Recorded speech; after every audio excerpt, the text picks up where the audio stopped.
대성당이라는 소설이 있습니다. 이 책은 12개의 단편 소설로 이루어져 있는데 그중 5번째 소설이 그 제목이 이렇습니다. 별것 아닌 것 같지만 도움이 되는, 이런 제목의 소설입니다. 내용 간단해요. 소중한 자녀 한 명을 둔 부부가 있었습니다. 근데 이 아이가 자신의 생일날 뺑소니 사고를 당해서 먼저 세상을 떠나게 됩니다. 가장 즐거워해야 할 날이 가장 슬프고 힘든 날이 되어버린 거죠. 그러니까 아이를 잃은 이 부모는 죽을 듯한 심적인 고통을 경험하게 됩니다. 그 어느 누가 이런 고통 앞에 서 있는 분들에게 감히 위로의 말을 전할 수 있겠어요? 쉽지 않을 겁니다. 몇 해 전에 제가 한 가정을 신방한 적이 있는데 자녀 2명을 일정 시간 안에서 한 명씩 먼저 떠나보낸 그런 가정이었습니다. 제가 무슨 말을 할 수 있었을까요? 아무 말도 하지 못했습니다. 그냥 1시간 동안 같이 울고 그냥 기도만 하고 나왔던 기억이 납니다.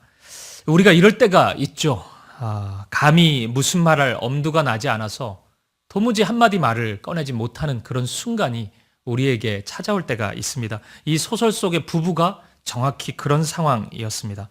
근데 이 부부가 이전부터 알고 지내던 한 빵집 주인을 찾아가게 됩니다. 그때 빵집 주인의 대사가 굉장히 인상적이에요. 무슨 말을 할까? 자녀를 잃은 이 부모에게 무슨 말을 할 수 있을까? 근데 이 주인은 이렇게 말합니다. 아마 제대로 드시지도 못했겠죠. 그리고 이어서 이 말을 해요. 제가 만든 따뜻한 이 롤빵을 좀 드시죠. 뭘 좀 드시고 기운을 차리는 게 좋겠습니다. 이럴 때 뭘 좀 먹는 일은 별것 아닌 것 같지만 도움이 될 겁니다. 여러분, 이 말이 어떻게 느껴져요? 오늘 설교의 첫 시작을 이 예화로 들고 있는데 뭔가 대단한 감동적인 이야기가 나올 것 같은데 뭐 그건 아니지 않습니까? 너무 당연한 얘기잖아요. 뭐 못 먹었을 것 같으니까 좀 드시라고. 그러면 좀 도움이 될 거다. 뭐 특별할 것 없는 이야기입니다. 계속 들어보세요. 이 부부가 이 롤케이크를 먹습니다. 그리고 이 빵집 주인의 이야기, 그냥 이런저런 일상의 얘기를 들어요. 그 고단한 중년의 이야기를 그냥 막 듣습니다. 근데 기적이 일어나요. 그 이야기를 나누고 듣는 순간 자신들의 고통이 순간 사라지는 것을 경험합니다. 날이 밝도록 떠나지 않고 이 빵집 주인과 이 부부는 대화를 나눕니다. 별것 아닌 것 같은데, 너무 뻔한 이야기를 한 것 같은데, 단지 빵을 함께 먹고 함께 이야기를 나눈 것 뿐인데 이 부부에게 이 순간이 위로가 되고 큰 도움이 되었던 것입니다. 몇 달 전에 제가 이찬수 목사님을 찾아뵙고 이 개척을 한 이 과정과 지금의 그 어려움을 좀 토로한 적이 있습니다. 목사님께 설교도 힘들고 신방도 힘들고, 그러면 좀 목회 계획을 세우는 건 쉽냐? 그건 더 힘들고 너무 힘들다, 이렇게 하소연을 좀 했습니다. 목사님이 한참을 들으시더니 씩 한번 웃으시더라고요. 그러면서 그래, 뭐 지금은 그럴 수 있다. 근데 뭐 잘하고 있네. 뭐 이 한마디 하시더라고요. 그러니까 끄덕끄덕 하시면서 조급하게 생각하지 말고 그렇게 하면 된다. 지금은 그 힘든 게 이상한 게 아니다. 뭐 이런 말씀을 짧게 하시는 겁니다. 그 말을 듣는 순간 굉장히 섭섭하더라고요. 이분이 많이 바쁘신가? 그냥 나 돌려보내려고 그러시나?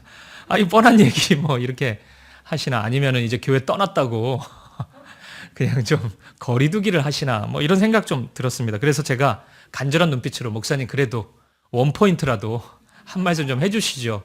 그렇게 질문을 드렸습니다. 그러니까 뭐라고 하시냐면 딱 한마디 하시더라고요. 틈만 나면 좀 자라.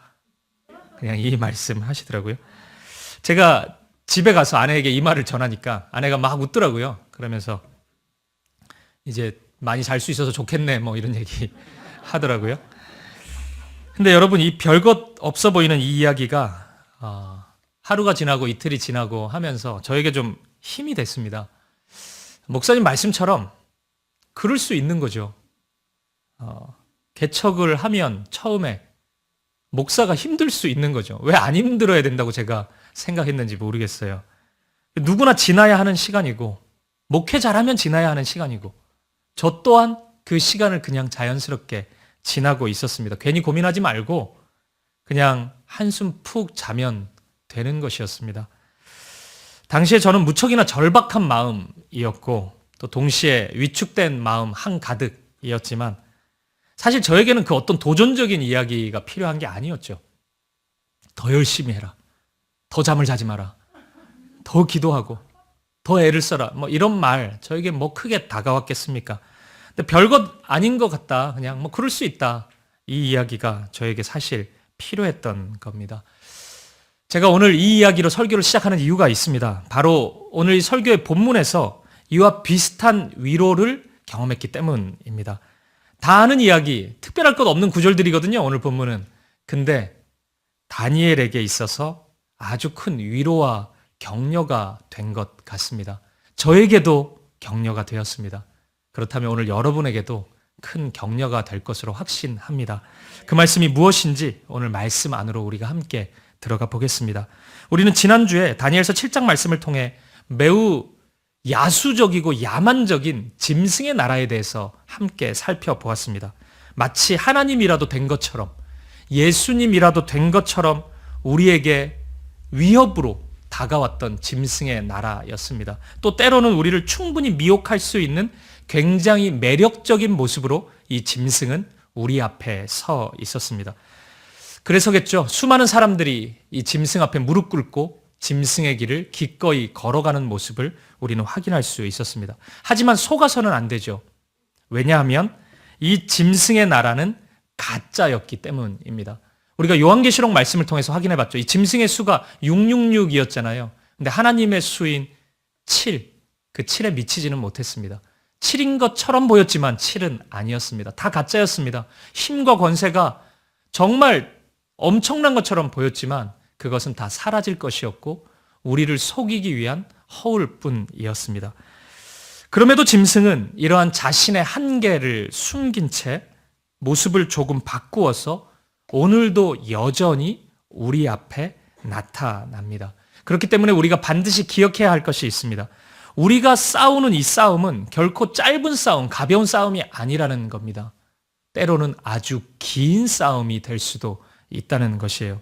이 짐승의 실체를 우리가 이 성경 말씀을 통해 파악한다 그래서 이 짐승의 세력이 약화되는 것이 아닙니다.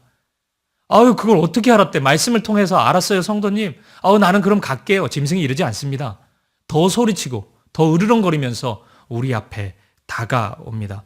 오늘 본문에도 그 모습이 나타나고 이 다니엘서가 지나서 시대가 또 흘러도 짐승은 또 다른 모습으로 하나님의 성도들에게 찾아옵니다. 이 8장에서 다니엘이 본 환상이 바로 그겁니다. 이제 그 다음 시대의 짐승을 다니엘이 바라보는 겁니다.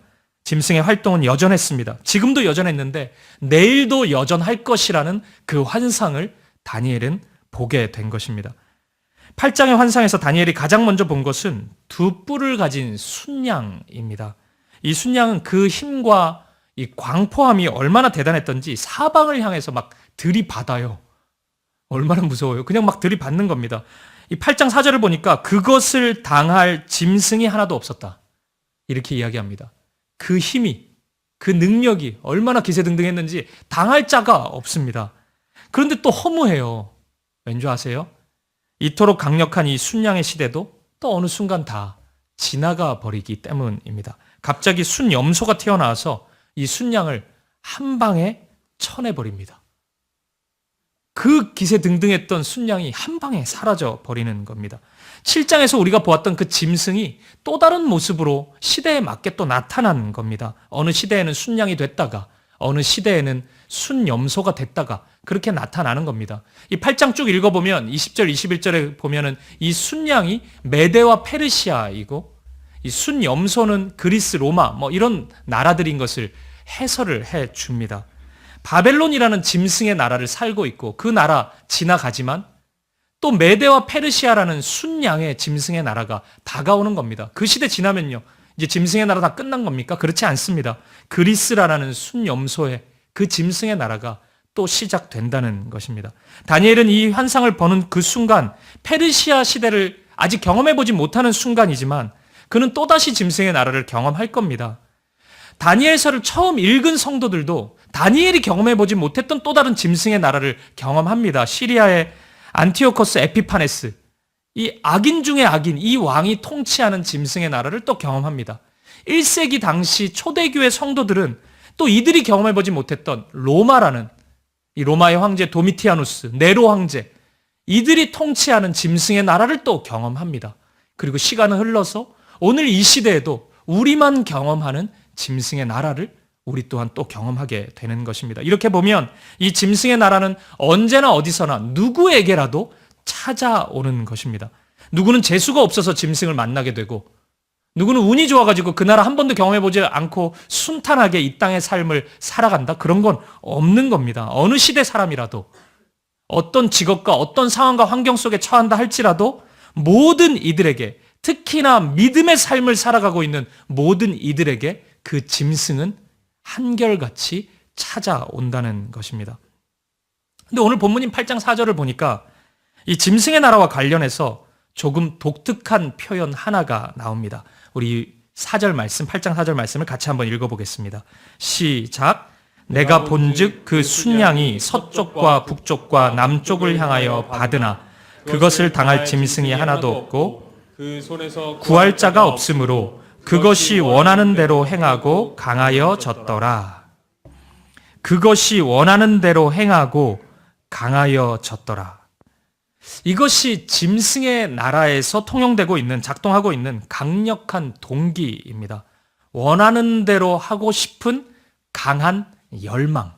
이것이 짐승의 나라에 흐르고 있는 정신입니다. 이걸 다른 말로 한다면 어떤 성공에 대한 간절한 열망?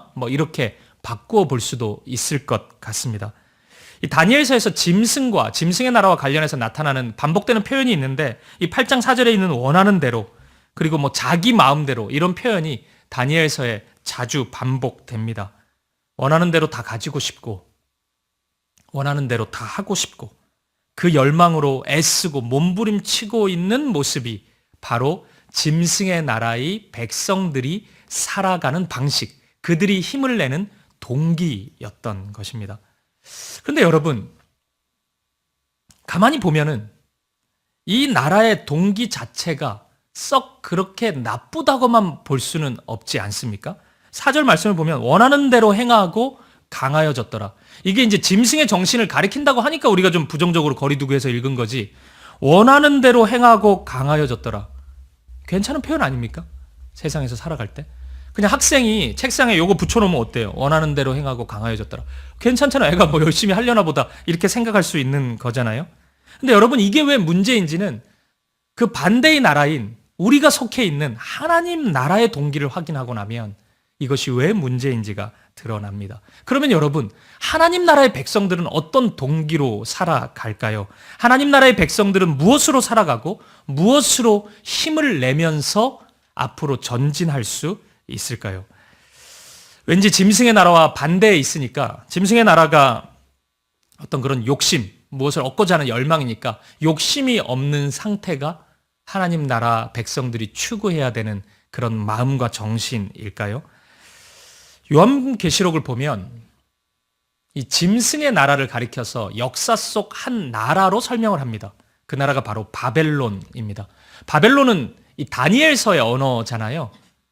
그러니까 다니엘서와 요한계시록이 이처럼 묘하게 연결되어 있는 겁니다. 역사 속 수많은 악인의 나라들이 있었을 텐데 요한계시록은 유독 그것을 바벨론이라고 얘기를 해요. 그러니까 그게 짐승의 나라입니다. 그 나라가 막 무너지고 화려해 보였다가 무너지고 막 그러거든요. 근데 그 짐승의 나라를 요한계시록이 수식하는 표현 하나가 있어요. 바벨론 앞에 붙는 표현입니다. 그게 뭔지 압니까? 큰 성입니다. 큰 성 바벨론. 이게 요한계시록이 설명하는 짐승의 나라입니다. 큰 성 바벨로나 무너졌도다 무너졌도다 이렇게 표현합니다. 이게 짐승의 나라입니다. 그리고 이 짐승의 나라와 반대되는 하나님 나라를 가리켜서 또 역사 속 한 도시로 설명을 합니다. 그 나라, 그 도시는 예루살렘입니다. 바벨론의 반대편에 예루살렘에 있는 겁니다. 하나님의 백성들이 살았던 그 땅, 예루살렘. 바벨론이 큰 성이라는 수식어 붙였던 것처럼 예루살렘도 하나 설명하는 수식어가 있습니다. 앞에 붙어요. 뭐가 붙을까요? 큰 성의 반대니까 작은 성 같잖아요. 근데 작은 성이라고 안 해요. 요한계시록은. 뭐라고 할까요? 거룩한 성. 거룩한 성 예루살렘. 이렇게 얘기합니다. 큰 성 바벨론 그리고 거룩한 성 예루살렘입니다. 따라서 하나님 나라의 동기는 작은 것, 욕심 없음. 물론 그런 열매들도 나타날 수는 있지만 그것 자체이지는 않습니다. 하나님 나라의 동기는 하나님입니다. 하나님의 사랑입니다. 하나님을 사랑하기에 하나님의 백성들은 꿈을 꾸고 힘을 냅니다. 그 사랑 때문에 열심을 내고 세상과 구별되고 최선을 다해 살아가는 나라가 바로 하나님의 나라입니다. 하나님의 사랑이 나를 그토록 신실한 사람으로 만들어주는 것입니다. 열심히는 다 살아요. 어느 나라 백성이든. 근데 그 동기가 전혀 다른 것입니다. 따라서 오늘 본문에 드러나는 짐승의 나라의 문제는 하나님이 없는 것입니다. 하나님의 사랑이 존재하지 않는 것이 그 나라의 문제인 것입니다. 단순한 욕심 때문이 아니라 하나님이 없기 때문에 그들의 열망이 삐뚤어지고 있는 것입니다. 그들의 꿈이, 그들의 소망이 그토록 자기중심적이고 그토록 폭력적이고 그토록 교만함으로 나아갈 수밖에 없는 이유는 그들 안에 하나님이 계시지 않기 때문입니다. 이런 차원에서 우리가 기억해야 될 것이 있어요. 좀 더 편하게 살고 좀 더 많이 가지고 싶은 욕망, 그거 뭐 우리가 매우 아름답고 좋은 것이라고 얘기할 수는 없죠. 하지만 그것이 우리를 향한 아주 강력한 도전이 되지는 않는다는 거예요. 무엇이 도전인 줄 아십니까? 주님이 없는 것입니다. 주님이 없는 상태에서 내가 열망을 가지는 거예요. 주님의 사랑이 없는 것, 주님을 잊어버리는 것, 주님과 관계없이 살아가는 것, 그러면서도 최선을 다해 사는 것, 그것이 우리에게 강력한 도전이고 우리의 위기일 수도 있는 것입니다. 여러분 기억하십시오. 우리의 꿈이 욕심이 별로 없는 착한 사람이 되는 것이 아닙니다. 그리스도인들의 모습이 그런 모습으로만 그리지 마세요. 하나의 열매일 수 있지만 그것이 우리의 본질이 아닙니다. 다른 사람들 다 열심히 하는데 나는 욕심 없어, 관심 없어. 난 TV도 안 보고 아무것도 안 보고 그냥 가만히 살고 있어. 그런 모습이 그리스도인의 모습입니까? 우리가 추구해야 되는 가장 이상적인 모습입니까? 아닙니다. 나의 주인이 하나님이 되는 것. 열심히 살 수 있죠. 하나님 때문에, 나를 부르신 그분 때문에 그 사랑 안에 거하는 것. 그것이 우리의 삶의 이유가 되어야 되고 우리의 삶의 목표가 되어야 하는 것입니다. 사랑하는 여러분, 언제나 어디서나 우리의 주인 되신 하나님을 기억하십시오. 그리고 그 사랑 안에 거하십시오. 그 사랑의 힘으로 삶을 살아갈 수 있는 저와 여러분 되시기를 간절히 축복합니다. 어쨌든 이토록 끝없이 반복해서 그 다양한 모습으로 나타나는 이 짐승의 공격은 사람의 마음을 무척이나 지치게 만들고 아프게 합니다. 특히나 다니엘은 이 현재의 공격을 넘어서 이 내일의 공격까지 지금 확인하고 있지 않습니까? 그러니까 그 마음이 얼마나 무겁겠어요. 현재의 그 공격도 너무 힘든데 내일의 공격까지 보고 있으니 다니엘은 번민할 수밖에 없었을 겁니다. 다니엘의 마음은 한순간에 요동칩니다. 이 7장과 8장을 지나고 있는 다니엘의 마음이 그랬던 거예요. 그래서 7장 마지막 절과 8장 마지막 절이 다니엘의 마음을 표현해주고 있습니다. 먼저 7장 마지막 절인 28절 말씀을 우리 함께 보도록 하겠습니다. 시작. 그 말이 이에 그친지라 나 다니엘은 중심에 번민하였으며 내 얼굴빛이 변하였으나 내가 이 일을 마음에 간직하였느니라. 다니엘은 중심에 번민하였습니다. 그리고 순간 얼굴빛이 변하기 시작했습니다. 왜요? 근심과 걱정, 두려움이 다니엘을 찾아왔기 때문입니다. 다니엘의 마음은 그런 상태가 됐던 겁니다. 그리고 8장 마지막 절인 27절 말씀을 보면 이에나 다니엘이 지쳐서 여러 날 앓다가 일어나서 왕의 일을 보았느니라. 내가 그 환상으로 말미암아 놀랐고 그 뜻을 깨닫는 사람도 없었느니라. 다니엘은 지쳤습니다. 그리고 여러 날 앓은 채 지낼 수밖에 없었습니다. 이게 다니엘의 마음입니다. 너무 공감되죠? 이럴 수밖에 없잖아요, 지금. 계속 공격 앞에 선다는데 어떡합니까?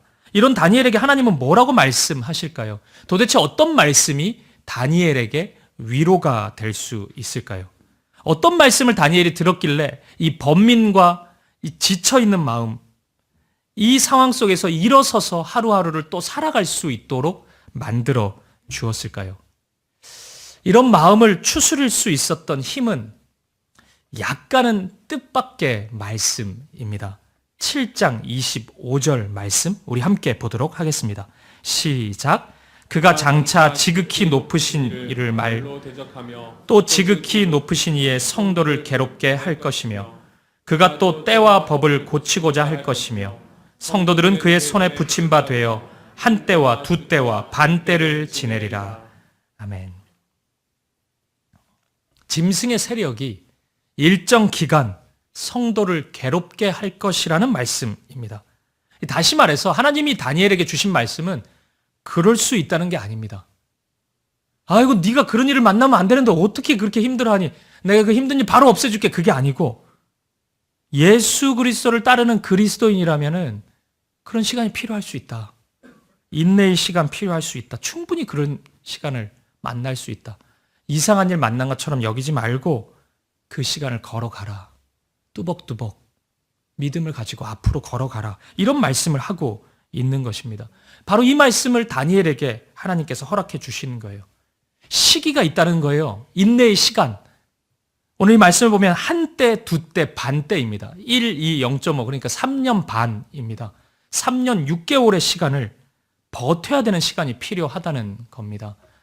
요한계시록에서는 이 시간을 가리켜서 광야의 시간으로 묘사합니다. 요한계시록 12장 6절 말씀을 한번 보세요. 그 여자가 광야로 도망하매 거기서 1260일 동안 그를 양육하기 위하여 하나님께서 예비하신 곳이 있더라. 이 말씀에서 여자는 이 구약의 이스라엘, 신약의 교회, 하나님의 백성을 가리킵니다. 이 요한계시록은 다 환상이기 때문에 그냥 그림 언어죠. 그림이 막 나타나는 겁니다. 그러니까 이 여자가 아이를 낳게 되는데 그가 예수 그리스도고 뭐 이런 이미지를 계속 보여줍니다. 근데 이 여인이 광야로 가게 된다는 거예요. 그러니까 하나님의 백성이 광야로 가게 되는 시간이 있다는 거예요. 그 시간이 1260일입니다. 이거 달로 계산하면, 연으로 계산하면 어떻게 됩니까? 3년 6개월이죠. 3년 반입니다. 한 때와 두 때와 반 때의 시간입니다. 그 시간 광야에서 보내야 된다는 겁니다. 그리고 요한계시록 12장 14절은 그 광야의 시간이 바로 훈련과 양육의 시간이 될 것이라고 예언합니다. 12장 14절 보세요. 그 여자가 큰 독수리의 두 날개를 받아 광야 자기 곳으로 날아가 거기서 뱀의 낯을 피하여 한 때와 두 때와 반 때를 양육받으매. 여인이 광야로 가요. 뱀의 낯을 피합니다. 여기서 뱀은 사탄이죠. 사탄의 세력, 짐승의 세력일 겁니다. 인내의 시간, 양육의 시간을 가지게 된다는 거예요. 훈련의 시간을 가지게 된다는 거예요. 얼마 동안요? 한 때와 두 때와 반 때입니다. 3년 6개월, 3년 반의 시간을 그렇게 보내야 된다는 것입니다. 이게 상징적으로 보면 이 완전한 시간이 7년인 건데 그래서 7년째 안식년이 되고 그러니까 7년의 반이에요. 3년 6개월은. 다니엘서 9장까지 계속 읽어보면 9장 27절에 이 한 일에 이게 7년이거든요. 그 일의 절반의 기간 동안 하나님을 향한 제사, 예배가 중단될 것이라는 말씀이 나옵니다. 그러니까 절반, 3년 6개월 동안 그런 시간이 찾아올 수 있다는 것입니다. 그러니까 3년 반을 성도들이 그 시간을 만날 수 있다는 겁니다. 7년이 완전한 시간이라면. 그럼 나머지 3년 반은요? 예수님이 그 시간을 채우시는 겁니다. 예수님이 그 고난의 잔을 십자가를 통해서 채우셨고 계속 채워가시는 겁니다. 그럼 이렇게 보면은 뭔가 예수님 반, 나 반, 고난의 잔, 짠 하면서 반반을 뭐 나누어 마시고 나누어 책임지는 것처럼 보이지만 그런 의미는 아닙니다. 예수님께서 다 짊어지셨죠. 우리의 고난을 대신 지시고 대신 감당하셨습니다. 여기서 우리에게 3년 반이 필요하다는 것은 우리가 그 예수님을 사랑하는 자라면 예수님의 길을 함께 걸어가는 자라면 우리에게도 그 시간이 찾아올 수 있다는 것입니다. 인내의 시간, 참고 견뎌야 되는 시간이 우리에게도 얼마든지 찾아올 수 있다는 것입니다. 그 기간이 3년 반, 1260일, 한 때, 두 때, 반 때라고 설명하고 있는 것입니다. 주님을 따라, 주님의 사랑을 따라, 주님 주시는 힘과 능력을 힘입어서 그 길을 우리도 걸어가야 한다는 것입니다. 그래서 바울 사도는 이렇게 말씀해요. 골로새서 1장 24절 말씀을 보십시오. 나는 이제 너희를 위하여 받는 괴로움을 기뻐하고 그리스도의 남은 고난을 그의 몸된 교회를 위하여 내 육체에 채우노라. 사도는 그리스도의 남은 고난이라는 표현을 하고 있습니다. 예수님이 고난 다 받으셨는데 남은 고난이 어디 있습니까? 대단히 독특한 표현 아닙니까? 상징적인 표현이죠. 우리가 그 길을 걸어가는 것이, 우리도 십자가의 길, 예수님의 길을 걸어가는 것이 그리스도의 남은 고난이라고 표현하고 있는 것입니다. 이 괴로움을 기뻐하겠다고, 내 육체에 채우는 것을 기뻐하겠다고 고백해요. 왜요? 이건 주님의 길에 동참하는 거잖아요. 주님과 함께하는 길이잖아요. 그렇기 때문에 이 괴로움을 나는 기뻐할 수 있다. 사도는 이렇게 고백하고 있는 것입니다. 사랑하는 여러분, 우리 예수님은 십자가에 달려 죽으시기 전 고난 당하셨습니다. 로마 군병에게 붙잡힌 바 되어서 30초 안에 십자가에 죽으신 것이 아닙니다. 예수님은 채찍질 당하고 조롱당하셨습니다. 고난의 길을 걸어가셨습니다. 예수님이 궁극적으로 가시고자 했던 그 길의 끝자락에는 부활이 있었습니다. 생명이 있었어요. 예수님이 가셨던 그 길은 부활의 길이요 생명의 길입니다. 그런데 그 부활 앞에, 그 생명 앞에 무엇이 있었습니까? 십자가가 있었습니다. 그 십자가 앞에는 무엇이 있었습니까? 놀러 갔습니까? 아니죠. 고난이 있었습니다. 하나님의 시간인 것입니다. 하나님이 허락해 주신 모든 길이에요. 하나님이 부활만 허락해 주시고 십자가는 인간적인 거고 고난은 그냥 사람들이 만들어낸 것이 아닙니다. 이 모든 것이 하나님의 시간 안에 있었던 겁니다. 하나님의 계획 가운데 있었던 겁니다. 그래서 우리가 믿음으로 부활의 길을 걷는다면, 생명의 길을 걸어간다면 우리에게도 나의 십자가를 짊어질 시간이 필요한 겁니다. 내 십자가를 지고 주님을 따라가야 되는 부분이 우리에게도 요청될 수 있는 것입니다. 예수 믿는다고 내 십자가가 없는 것이 아닙니다. 우리가 믿음으로 살아가기 때문에 이 땅의 삶 가운데 그 인내의 시간, 참고 견뎌야 되는 시간이 우리에게도 얼마든지 찾아올 수 있다는 것입니다. 때로는 견뎌야 합니다. 때로는 참아야 합니다. 때로는 너무 억울하지만 누군가를 용서해야 합니다. 때로는 너무 지치지만 누군가를, 어떤 현실을 견디고 기다려야 하기도 합니다. 여러분, 이런 시간은 결코 이상한 시간이 아닙니다. 운이 없어서 찾아왔다거나 내가 큰 잘못을 했기 때문에 찾아온 것도 아닙니다. 그럴 수 있는 시간입니다. 누구에게라도, 예수를 믿는 우리 모두에게 충분히 찾아올 수 있는 시간입니다. 그 기다림과 인내의 시간, 만나거든 그냥 잘 만나고 잘 헤어지면 되는 것입니다. 사랑하는 여러분, 오늘 이 인내의 시간을 만난 분이 있다면 잘 만나십시오. 그리고 잘 작별해 볼 수 있는 우리였으면 좋겠습니다. 말씀을 정리해 보겠습니다. 지선아 사랑해라는 책으로 유명한 이지선 씨, 아마 많은 분들이 아실 겁니다. 23년 전에 23살의 나이에 음주운전자의 교통사고로 인해서 차가 다 화재가 일어나고 전신에 아주 끔찍한 화상을 입게 되었습니다.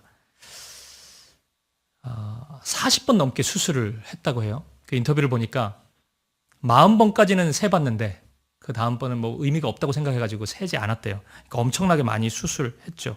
근데 이 자매가 끝까지 생을 포기하지 않고 살아갑니다. 앞으로 걸어갑니다. 그리고 미국에 가서 공부했고 박사학위까지 받았습니다. 지난주에 자신의 모교인 이화여대 사회복지학과 교수로 임용되었습니다. 그래서 첫 강의를 했더라고요. 저는 군에서 전역하고 나서 이 자매를 알게 됐습니다. 실제로 안다는 건 아니고 인터넷에서 알게 됐습니다. 이 자매가 운영하던 홈페이지가 있었어요. 그래서 사고 소식도 듣고 이 자매의 모습도 보게 되고 어떤 마음으로 하루하루를 살아가는지를 보게 됐습니다. 기도도 저도 많이 했고 멀리서 응원도 하고 많은 분들이 그랬을 겁니다. 저도 그중 한 사람이었습니다. 지난주에 첫 강의를 마치고 인터뷰를 많이 했더라고요. 뉴스에도 나오고 뭐 여러 신문사 기사에도 이렇게 나오더라고요. 다 읽어봤습니다, 제가. 모든 기사를 다 봤어요. 평범하게 말을 하는데 참 감동적이더라고요. 아직 보지 않은 분 있다면 중앙일보에서 나온 인터뷰를 보십시오. 제가 그냥 보니까 그게 제일 낫더라고요. 본인도 아닌데 제가 그냥 그렇게. 그 인터뷰 그 내용을 좀 보면서 제가 몇 구절 좀 소개해드리고 싶어요. 이분이 쓴 책 중에 꽤 괜찮은 해피엔딩이라는 책이 있어요. 그 중에 이런 표현 나옵니다. 나는 사고와 잘 헤어진 사람이라는 표현이 나와요. 제가 방금 인내의 시간을 잘 만났다가 잘 헤어지자 그랬잖아요. 제가 이 표현에서 좀 따온 겁니다. 이 표현에 대한 질문을 가지고 이 기자가 이렇게 표현에 대해서 좀 질문을 했습니다. 그러니까 이지선 씨가 이렇게 대답을 했더라고요. 제가 한번 읽어드릴게요. 사고 후 2년쯤 지나자 사고를 당한 피해자로만 나를 규정하고 싶지 않았다. 피해를 입은 건 사실이지만 피해자로만 살진 않았으니까. 그때부터 사고를 만났다고 썼다. 그 순간부터 계속 사고와 헤어지기 시작했다. 그 일은 더 이상 나를 대단히 괴롭힐 수 없다는 태도로. 사고를 만났다고 이야기하죠. 야고보서 1장 3절에 보면 시험을 당하거든 이렇게 표현하는데 이 개역개정 앞에 번역인 개역 한글판을 보면 시험을 만나거든 이렇게 표현을 해요. 야고보 사도. 저는 만났다는 게 더 맞는 것 같아요. 당한 게 아니고 만나는 겁니다. 뭐 문제가 있어가지고 시험이 다가온 게 아니에요. 만날 수 있어요, 우리 모두. 저도 여러분도 얼마든지 만날 수 있어요. 인터뷰의 마지막에 이런 얘기를 하더라고요. 꽤 괜찮은 해피엔딩이 있을 거다. 동화 속 이야기처럼 영원히 행복하게 잘 살았습니다 같은 엔딩은 아닐지라도 내 계획과는 다른 삶일지라도 오늘을 살아가는 나는 분명히 괜찮은 해피엔딩을 맞을 거라는 기대를 놓지 않으시기를 바란다. 그리고 결코 혼자 계시지 말 것. 누군가와 슬픔도 아픔도 함께 나누면서 사고와 잘 헤어지시기 바란다. 그게 될까 싶을 때면 저를 잠깐 떠올려 봐주시라. 이렇게 인터뷰가 끝나요. 이런 믿음의 사람이 있다는 것이 참 다행이죠. 제가 이 자매 23년간 간혹 소식을 계속 접했는데 되게 친한 것 같네요. 또 이렇게 얘기하니까. 뭐 SNS, 기사, 뭐 책 이런 걸 통해서 접했는데 이 자매 참 일상적인 얘기해요. 그냥 뭐 대단한 인생의 뭐 어마어마한 성찰했던 결과를 얘기하거나 그러지 않습니다. 미국에서 공부한 시절도 SNS 글 많이 올리더라고요. 늘 뭐 힘들다 공부하는 게 포기하고 싶다 뭐 이런 거 올리더라고요. 그 글 보면서 제가 한 번도 만난 적이 없는 자매인데 잘 했으면 좋겠고 학위 과정을 꼭 마무리했으면 좋겠고 이런 마음이 들었어요. 별것 아닌데 일상의 얘기인데 저에게 많은 이들에게 힘과 용기를 주는 것을 경험했습니다. 사랑하는 여러분, 오늘 한때와 두때 반때의 시간, 인내의 시간을 보내고 있는 분들 있으십니까? 베드로 사도가 베드로전서 4장 12절에서 그런 시험을 두고 이상히 여기지 말라 이렇게 말씀하거든요. 저도 감히 말씀드리고 싶습니다. 이상히 여기지 마십시오. 만날 수 있습니다. 저에게도 찾아올 수 있고 여러분에게도 찾아올 수 있고 그 인내의 시간, 견디는 시간이 필요할 수 있습니다. 만나는 겁니다. 그리고 한 걸음씩 걸어가면서 잘 헤어지면 되는 겁니다. 이 설교 준비하면서 참 많은 생각 해봤습니다. 담임 목사가 되니까 번민이 많아져요. 왜 그런 겁니까, 주님? 이 질문이 참 많이 생겨요. 기도했는데 왜 안 됩니까? 이 성도님들 이 마음과 또 육신의 그 질병, 건강의 문제 들을 때마다 참 답답해요. 하나님 왜입니까? 왜 기도했는데 안 됩니까? 하나님 전능하신데 왜 고쳐주시지 않습니까? 이런 질문이 참 많이 생깁니다. 그리고 참 무력해져요. 작년에 우리 교회 수험생들 참 많았거든요. 고3 아이들. 재수를 많이 해요. 왜 재수합니까? 제가 마음이 많이 한동안 좀 힘들었습니다. 기도 많이 했거든요. 그리고 아이들이 열심히 한 것도 봤고 또 스트레스 받아서 막 살도 빠지고 또 반대로 또 찐 사람도 있고 뭐 이런저런 모습을 보면서 참 저도 잘했으면 좋겠고 아이들이 열심히 한 만큼 좀 보상을 받아봤으면 좋겠고 뭐 이런 생각 많이 들었습니다. 사실 뭐 제가 대학 갑니까? 그런데 그런 마음 많이 들었어요. 그리고 결과 소식을 조심스럽게 접하고 좀 속상한 마음 사실 많이 들었습니다. 왜입니까? 하나님이 좀 축복해 주시기를 바랬는데 뭐 이런 인간적인 생각 많이 들었습니다. 제가 수험생 때요. 굉장히 오래전이긴 하지만 제가 27개 답을 밀렸었단 말이에요. 그때도 하나님께 왜입니까? 질문 안 해봤습니다. 저는. 근데 우리 고3 아이들 결과 제가 들으면서 왜입니까를 이런 질문이 많이 나와요. 제가 이 설교 준비하면서 어제 이제 오후에 뭐 주로 토요일 오후는 두통이 많이 오긴 하는데 머리가 좀 아파가지고 이렇게 앉아 있으면서 제가 좀 생각을 정리해 봤습니다. 근데 그러면서 제가 이 말씀에 그 은혜가 좀 다가왔어요. 그럴 수 있겠다는 생각이 들었어요. 몸이 아픈 성도님도 있고 경제적으로 힘든 시간을 보내는 성도님도 있을 수 있죠. 그게 저일 수도 있고 그게 또 우리 중에 누군가일 수도 있죠. 기도 많이 했고 정직하게 살았고 신실하게 살았는데 어려움 만날 수 있죠. 그럴 수 있겠다는 생각이 들었습니다. 그러면서 저는 다짐했습니다. 그냥 걸어가 봐야 되겠다. 그럴 수 있는 일이니까. 그게 특별히 뭐 죄를 지었거나 문제가 있어서가 아니고 이 짐승의 나라에 살고 있는 하나님 나라의 백성들이 그 시간 성경이 이렇게 분명히 얘기하는데 한때, 두때, 반때의 시간을 보낸다고 그러는데 그럴 수 있겠구나. 그냥 보내면 되겠구나. 나에게도 찾아왔구나. 그 생각하고 그냥 한 걸음씩 걸어가 봐야 되겠다 생각했습니다. 답을 잘 모르죠. 목사라고 어떻게 알겠습니까?